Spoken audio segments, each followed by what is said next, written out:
Колку е сигурно обвинителството дека бендот е оној кој што носел пиротехниката, имајќи во предвид дека и претходно во таа дискотека се организирале пиротехнички шоа, и дали обвинителството истражуваше кој е тој кој што ја продал оваа нелегална пиротехника на кој да е кој што натре нелегално ја употреби.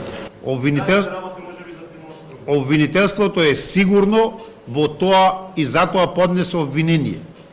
Кој, што, како, на кој начин ја внел, набавил пиротехниката, тоа го испомна во моето излагање.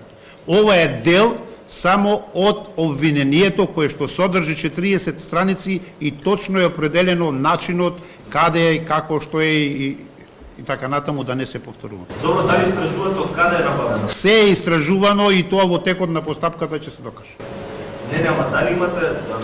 Значи, ќе повторам, обвинението е засновано на докази. Токму од овие докази произлегува се она што вие прашавте. Вие тврдите дека ДНК ја донела пиротехниката во дискотеката, така? Ако е тоа така, од каде ДНК е набавено? Значи, детали во однос на ова ќе изнесеме на суд и тоа е дел од доказната постапка. Дали била нелегално или легално? Кажавмо тоа. Добро, истражувате ли од кого?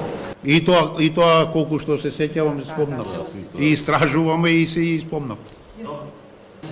Обвинителите според вашата теорија, вие со обвинението опаќате и лица кои што со своето непостапување пред 12 години придонеле да се случи трагедијата. Меѓутоа, не ги опаќате со обвинението луѓето кои што ја продале пиротехниката нелегално и оние кои што со своето непостапување дозволиле да се увезе, да се продава сама. Се што е произлегува од доказите, ние сме постапиле и имаме обвинение.